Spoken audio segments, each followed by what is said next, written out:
Hi, welcome back to our YouTube channel, Fulfill the Game of Life. Now, if you suffered through the tedious first video of the necessary evils of the D7 visa, we are continuing part 2. Yep, so welcome aboard for that one, because number 1 wasn't enough to get the whole process documented. First of all, one-way airline tickets is acceptable to get your visa. We used one-way airline tickets and we did it for a purpose.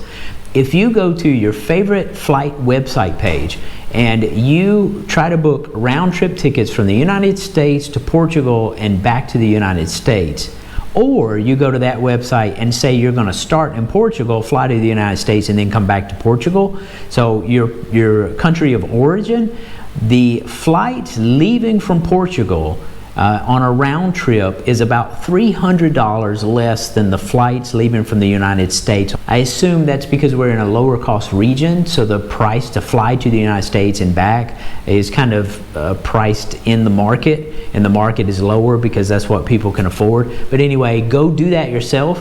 And we went with a one-way ticket here, so when we go back to the United States, we'll book a round-trip ticket from Portugal because it'll be cheaper than a round-trip ticket from the United States. Pretty interesting. Yes. All right, on to the next document. Travel insurance. You will need 6 months minimum of travel insurance to cover you in the first 6 months that you're here, and the minimum amount must be $30,000. We went ahead and got a $50,000 travel insurance policy because I didn't find any that was $30,000. Magically $30,000. Magically $30,000. It was either $20,000 or $50,000.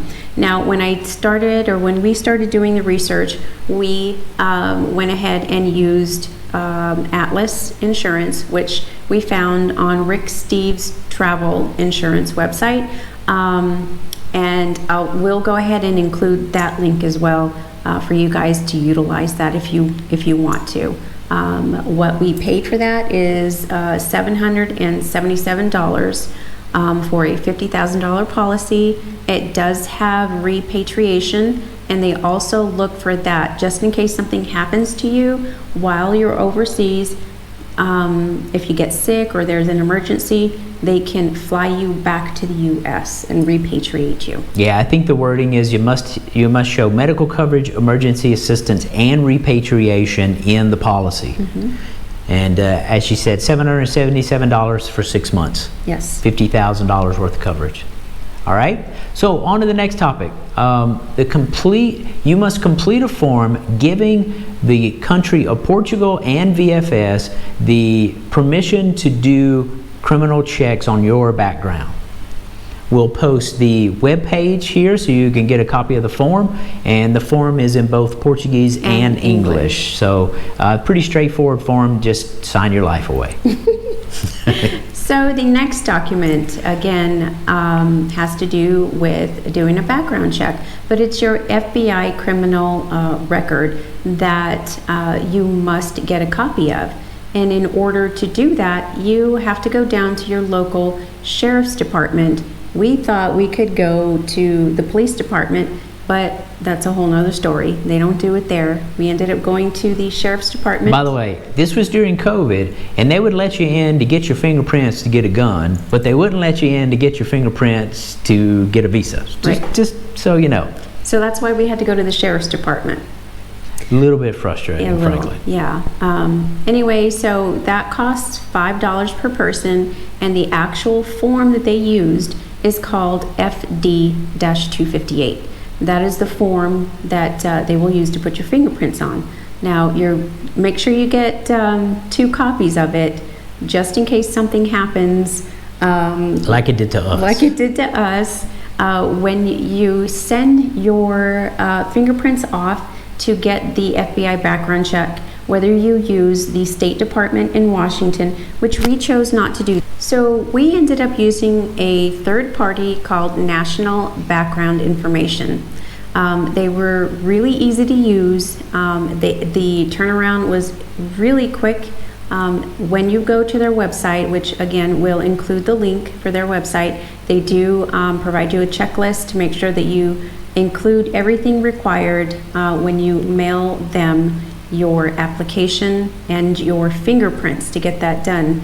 That cost about $45 per person. Don't open the envelope when you get it. We were so excited when we got our background checks back in the mail. We opened the envelope because we wanted to read what it had in it, and then we found out during some of our research that you're not supposed to open it.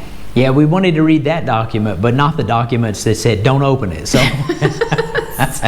so anyway, don't open it. Do not open it. After I think we watched a video that said, hey, don't open it. And they were like, oh crap, we opened it. So again, YouTube really helped us out. It did. And we had a second set of fingerprints. Right. So we were basically able to go reapply again. I think it took maybe a week and a half in both cases to get it back. Is that about right? About that.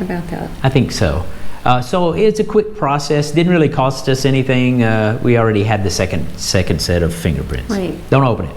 It just cost us another $45 per person. Yeah, you know whether you're a criminal or not. You don't need to open it. So, I don't know why we're so excited to open it, and we were kind of scared. Oh, no. Okay, anyway, let's move on before we start talking about our background.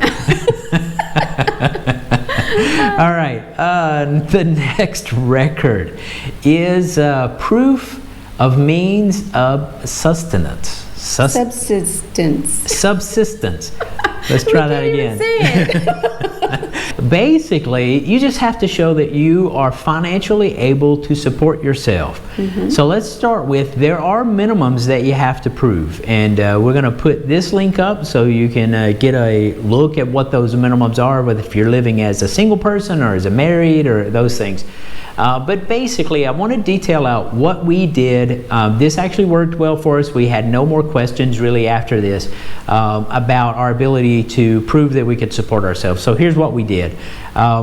First of all is we basically use statements of accounts, which makes sense, right? Your bank statement, your stock portfolio statements, we have crypto investments and our retirement accounts, 401ks. We both have self-directed IRAs. So we have all these mechanisms. We could go pull the accounts, and we basically printed that out. But be really clear and careful about this. Anytime you use a statement, a bank statement or any statement, it must show your name and your address to prove the residency on the statement itself. So don't go print out some page that doesn't have that on there. You have to print out the page with the address on it. So once we provided all that, we kind of had all of our basically cash generating assets.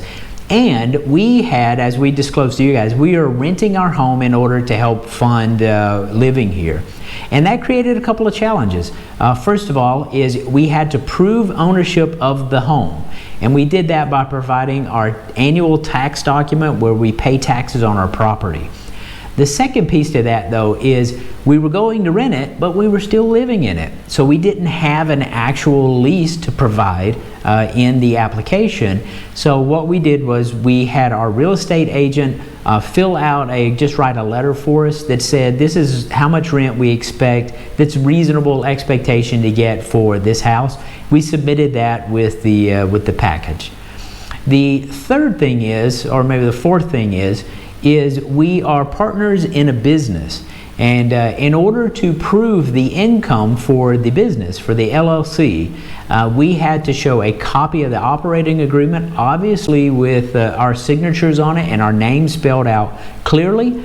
And we had to provide an account for the cash flows for the business, that there's incoming and outgoing actual accounts associated with the LLC. And once we had all of that stuff put together, we basically printed it and put it as a package, and we actually put a form on the top. I did a complete summary of our assets, our cash flows, and our business relations and what the expected cash flow, our rental and what the expected cash flow, and we summarized that so they didn't have to look through 50 documents and try to piece our story together. Here's the financial justification. We never received any questions after that, so we were successful with that, taking that avenue. All right, so the next one is proof of accommodations. So as you all know, we decided to use Airbnb. That did present some financial challenges for us because if you've used Airbnb, you're required to pay in advance. So we needed 6 months of accommodations, so we had to pay 6 months of accommodations in advance. Right. So the consulate does prefer that when you submit your documents that you have a 6-month lease, but because we were unable to come to Portugal to see where we wanted to stay, we chose Airbnb. The way we got around a little bit of alleviating some of the financial burden on us is that we used PayPal credit. Now, they will allow you to use or to pay within 6 months at 0% interest, as long as you make the minimum monthly payment and you pay that particular charge off within the 6 months. Yeah, it's kind of nice actually. Now, sometimes you have to go look for it a little bit, but they tell you, here's the minimum payment required to avoid any interest that's built up. Because if you don't pay it, then it all just comes back and you're paying interest on it. So we're doing this and we're financing it and we're paying no interest. So there's no additional cost to it, but we have to manage the PayPal credit account more effectively just to make sure we don't pay interest. Using Airbnb worked for us. However, that was part of our first rejection that we received from the consulate. So we had to provide a letter, basically told them why we were using Airbnb, that we hadn't been able to travel to Portugal due to COVID, and that we wanted time to be able to decide whether we wanted to live in the city or the country or the beach. So yeah, it seemed to be effective. Basically, you know, we had never been here, so locking ourselves up to a 6-month lease with basically never even walking in the country, you know, it seems not ideal. And we basically put that in writing, and that did make it through, and was no longer an issue for rejection number 2. But anyway, rejection number 1, it was a piece of explain to me why you're doing Airbnb, and you know, so we worked our way around that. So those are the things you're going to read that are listed. yes. If you go down these 2 sites, and you can look at either one of them, you might could find more of them, but those are the ones in the list, and you know, just meeting the criteria and following it is relatively straightforward. However, what's really frustrating is these weren't listed in the criteria. And here's what's, at least the ones that cost us the first rejection. The necessity of having a Portuguese bank account already set up. Yeah, that's frustrating that they made it, it's not in writing in either place, and they basically reject it. Now, we do want to tell you a story about this. We referenced it in an earlier video, but because of COVID, the rules were changing. So I would encourage you to understand the rules today as COVID hopefully continues to get in control. But let us tell you how this actually worked. First of all, we got a rejection. We were told that we had 14 days to resolve these issues. We didn't think we needed a bank account. And the reason we didn't think we needed a bank account is because we were watching YouTube videos, and expats everywhere had published YouTube videos that was clear they didn't have to have the bank account, and they had promised to get the bank account in their first week in Portugal, and they were able to get their visa approved. Now you can go back and find those videos, but even their first week here, we're continuing videos for follow us, we're going to go get our bank account set up, right? So we're watching that like, yeah, we're going to be fine, we'll do the same thing, we'll get our bank account the first week that we get there. Right, so VFS ends up sending us a communication and says, hey, you guys didn't include a Portuguese bank account. So we ended up just providing a statement that basically said that we saw this other couple, they didn't need one. Our intent is when we immediately arrive, we will open up the bank account. And they asked, are you sure you want us to submit this to the consulate? And we said, yes, we think this will be fine. Now, lo and behold, I don't remember, a week or so after the submission, we're watching another Expats Everywhere, and then they state, this rule has changed, you must get a bank account. So we look at each other and we're a little bit frantic, but you know, I mean, it is what it is. Like so, arms in the air, waving around. No, I'm just kidding, I'm just kidding. We start doing research on, okay, who can help us get this done? So yep, so we start looking, obviously you Google opening a bank account in Portugal from the United States, and let me tell you, there is so much misinformation, and we looked at expat blogs, we looked at whole web pages kind of devoted to this stuff. We went to the banks themselves. You're going to see comments that say this is not possible, they don't do this. We even went to the bank. So a little bit of background, we started watching videos. Which bank do we want to choose? We chose Millennium BCP for a lot of reasons. You can watch the videos yourselves, but basically they're all over the country, and we've not been disappointed. They're all over the country. So we knew we would have a local office no matter where we were in the country where they're moving, we're going to be able to get to them. So anyway, we chose our bank. And then I reach out to the bank in email and say, can you open an account for us we're in the United States? And the bank actually replies, no, we don't do that. So we're kind of looking at each other like, I wonder if that's a bit of misinformation.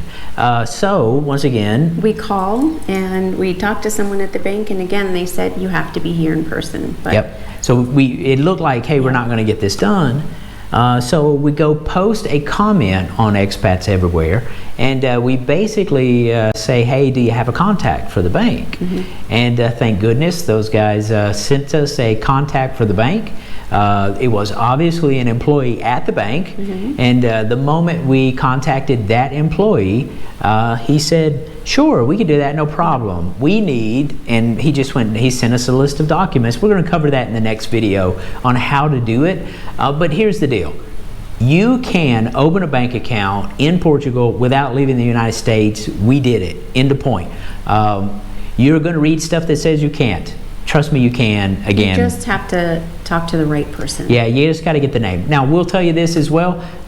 We do have permission from that same contact to share with you guys. We're not going to do it on video, but you can contact us on our email address at fillthegameoflife@gmail.com, or you can even message us down below, and we'll link up. And we'll give you the same contact name because we know it's possible, and this guy was extremely helpful. That said, we'll cover the bank account later. So kind of covering the last couple pieces to this. So I do want to summarize the letters again. We mentioned them in this story, and these are the ones that we constructed. Proof of financial support summary. There are just too many documents for our case to have someone read through the documents and put your financial story together. So we crafted one story to understand the financial side. That went well. After our first reject, we had to explain our ties to Portugal and why we were using Airbnb. We crafted that in a letter as well. Again, just like we said we've never been here before. We'd like to explore the country and figure out what we want to do from there. That worked as well. What didn't work for us was writing that we don't have a bank account and we saw someone else get their visa without a bank account. So that didn't work. So just kind of be prepared to put those things in writing to just help explain to the person on the other end that's looking through all this information and trying to determine whether or not you should be allowed to come to Portugal.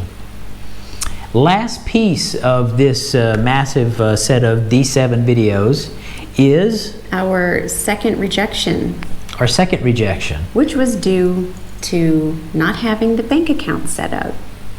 Yeah, that didn't go as planned. Now, as we told you, we figured out we needed a bank account before the first rejection, but not quite far enough in advance. So we had already started down the path. We get the first rejection, and we are basically expediting documents, fulfilling the criteria, getting them apostilled, and then we finally have the final package of paperwork We think we're going to get it to Portugal in time. But we had a snowstorm hit central Texas, which delayed a lot of the couriers. Yeah, which was the hub, honestly, of the carrier that we had purchased 2-day delivery. It flew to the middle of the United States and it stayed there for 4 or 5 additional days. The bank had told us if they got it, I think 7 to 10 days ahead of time, they could get the account open in time. And that 5-day delay because of the weather, basically they got it. We needed the bank account open on a Friday. They received the documents on a Thursday, I believe. So we just didn't get that approved. So our contact at the consulate went ahead and resubmitted. We wrote a letter explaining the weather issues, and we fully expected that to get rejected, and our expectations were right on spot.